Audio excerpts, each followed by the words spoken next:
बिहार की महिलाओं ने क्या वाकई में नीतीश कुमार को सपोर्ट किया, उनकी योजना के लिए वोट दिया है, या उन्होंने तेजस्वी के वादों पर यकीन किया है? ये दो बड़े सवाल हैं।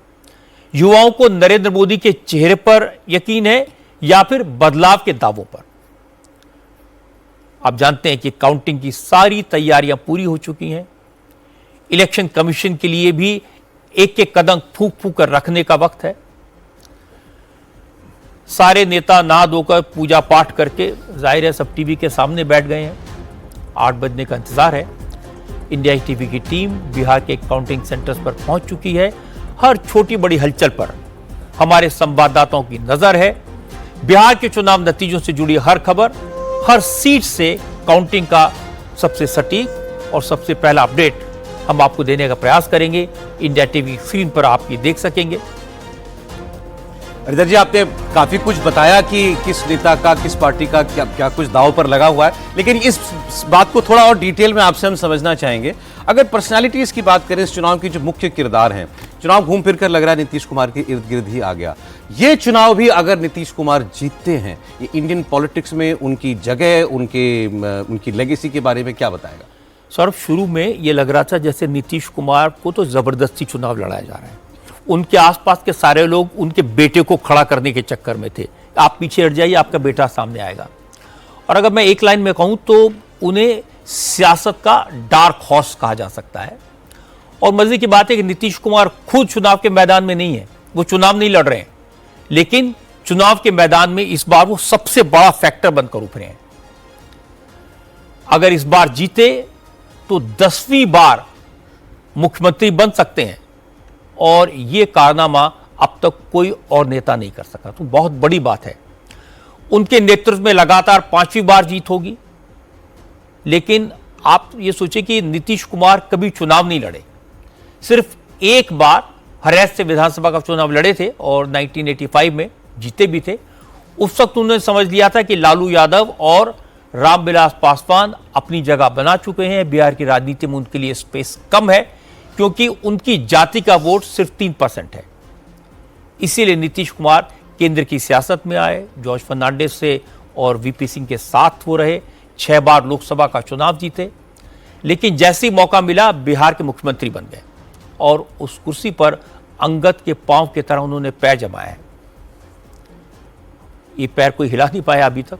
उम्र 74 साल की है, लेकिन कैंपेन के दौरान जो सौरभ आप बात कह रहे थे, नीतीश कुमार ने जो मेहनत की, उनसे उनके विरोधी भी हैरान हैं। एक बड़े नेता आरजेडी के मुझसे पूछ रहे थे कि सर ये बता दीजिए कि कौन सी संजीवनी बूटी ने खिलाई है। इलेक्शन से पहले ये कुछ और थे, अब ये कुछ और बनकर उभरे हैं। तो नीतीश कुमार को जो टायर्ड और रिटायर्ड बता रहे थे, वो अब समझ गए हैं, और भतीजों को समझ आ गया कि ये चचा में कितना दम है और कौन सा टॉनिक उन्होंने पिया है, उसकी तलाश वो कर रहे हैं। तो नीतीश कुमार वाकई में इस चुनाव में जो 3 महीने पहले उनकी इमेज थी और आज जो उनकी इमेज है, ये बहुत बड़ा फैक्टर है। और मैं खुद आश्चर्यचकित हूं कि इस लेवल पर वो उतर के उन्होंने चुनाव कैंपेन किया है। अभी कल परसों से सड़कों पर उतर के वो घूम रहे थे। तो ऐसा नहीं है कि कोई उन्हें चला रहा है, ऐसा नहीं है कि किसने उनकी में चाबी भर दी है जो पहले दिखाया जा रहा था। तो ये बहुत बड़ा चेंज नीतीश कुमार का है। इंडिया टीवी ने जबरदस्त तैयारी की है, और इस वक्त पूरे बिहार में हमारे संवाददाताओं की बड़ी टीम ग्राउंड जीरो पर मौजूद है। पटना में जेडीयू दफ्तर से कुमार राजेश हमारे साथ है, तेजस्वी के घर से शोएब रजा हमारे साथ लाइव जुड़े हुए हैं, और नीतीश चंद्रा इस वक्त पटना में बीजेपी दफ्तर से हमारे साथ लाइव जुड़े हुए हैं। तो पहले आप यही बता दें कि डबल इंजन की सरकार की तैयारी क्या है, क्योंकि अब तो आज नतीजे का दिन है। क्या एक्सपेक्टेशन है, क्या होप है उनकी?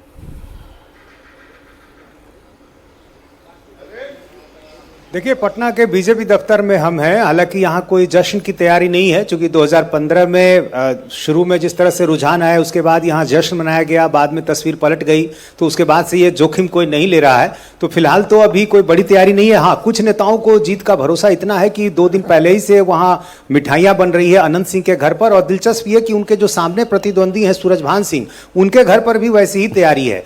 अब ये आज पता चलेगा कि किसकी मिठाई जो है वो ऐसे ही रखी रह जाती है, किसी एक के साथ तो ये होना तय है। और जहां तक एनडीए नेताओं की बात है, पूरी तरह आश्वस्त हैं ये सब लोग कि जो जीत है वो तय है। और क्योंकि देखिए सबसे जो बड़ा फार्मूला है बिहार चुनाव को समझने का, जो लंबे समय से दिख भी रहा है 2005 के बाद से, कि बिहार में 3 बड़ी राजनीतिक ताकतें हैं, लालू, नीतीश और बीजेपी। इनमें से 2 जब भी कोई एक साथ रहता है तो नतीजा उसके पक्ष में आता है। और पिछले चुनाव में 2020 में आपको तेजस्वी यदि बहुत करीब दिखे थे तो उसकी वजह चिराग पासवान और उपेंद्र कुशवाहा थे। इससे पहले आप 2015 में चले जाएं तो नीतीश लालू एक साथ आ गए थे, इस वजह से ऐसा हुआ। और उसके पहले 2010 का नतीजा सबको मालूम है कि क्या हुआ था। तो बिहार चुनाव मोटे तौर पर जो दिखता आ रहा है वही है, लेकिन जातीय समीकरण के लिहाज से देखें अभी आपने बड़ा क्लियर कर दिया कि चुनाव में कोई रिस्क नहीं लेना चाहता, इवन मिठाई का ऑर्डर देने में भी। तो जेडीयू ने भी मिठाई का ऑर्डर नहीं दिया, टीवी देख के ऑर्डर दिया जाएगा। और मैं आपसे ये कह सकता हूं, मैंने आज हमने रजत जी से लिबर्टी ली है कि आज हमारे साथ थोड़ा ज्यादा वक्त दें व्यूअर्स के लिए, आप सबके लिए टीवी पर, और हमारे मन की जितने सवाल है उनका जवाब भी दे सकें। सर, नीतीश कुमार की बात आपने बताई, तेजस्वी यादव क्या इस चुनाव में अपनी वजह से, जंगल राज के टैग की वजह से, राहुल गांधी की वजह से, जहां जा सकते थे, जिस स्तर पर कैंपेन कर सकते थे वैसा नहीं कर पाए, जो चुनाव लग रहा था उनके इर्द गिर्द वो नीतीश पर चला गया? देखिए, 2 चीजें नोटिस करने की बात है। एक तो तेजस्वी ने ये सारा चुनाव अपने सिर पर ले लिया, अपने आप को प्रोजेक्ट किया और कहा ये मेरा चुनाव है। बिल्कुल उन्होंने साफ साफ कह दिया भाई मुझे वोट दीजिए। बिल्कुल, कोई महागठबंधन, कोई कांग्रेस, कोई इसके लिए नहीं कहा। दूसरा, जितनी मेहनत कर सकते तो उन्होंने की है।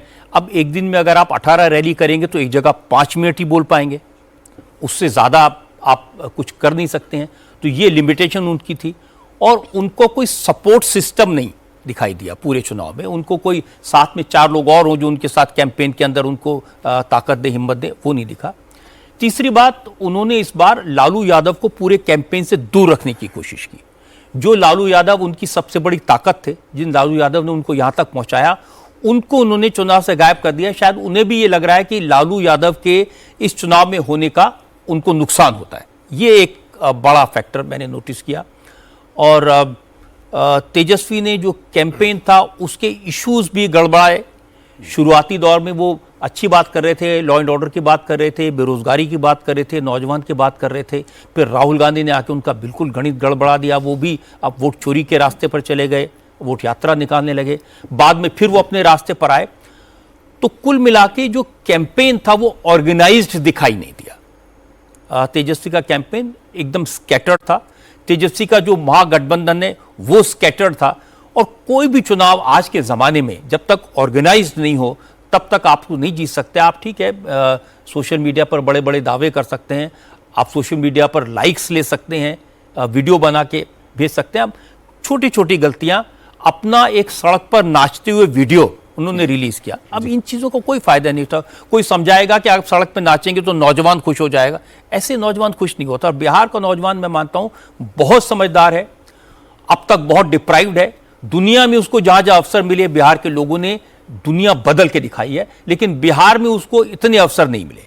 अब उनको एक उम्मीद बंधी है कि उनको अवसर मिलेंगे। और मेरा अपना विचार ये है कि लोगों को लगता है कि ये अवसर कम से कम तेजस्वी यादव नौजवान को नहीं दे सकते, ये नौजवान जानते हैं। एक सवाल मेरा भी है और ये महिला वोटर्स को लेकर है रजत जी, कि वादे तो तेजस्वी यादव ने भी किए, माई बहन योजना को लेकर भी उन्होंने वादा किया, लेकिन क्यों एक ऐसा माहौल दिखाई दिया कि ये नीतीश कुमार और जेडीयू की तरफ, उनकी योजनाओं की तरफ आकर्षण वोटर्स में ज्यादा था?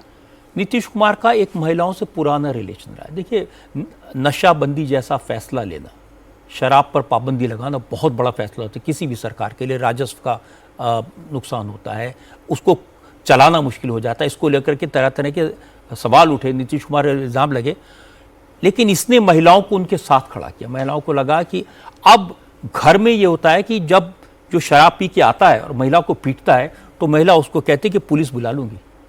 ये जो ताकत बिहार की महिला के हाथ में नीतीश कुमार ने दी है, इनको हम टीवी पर नहीं देखते, इनको हम सोशल मीडिया पर नहीं देखते, लेकिन घर से ये इंफॉर्मेशन मिलती है।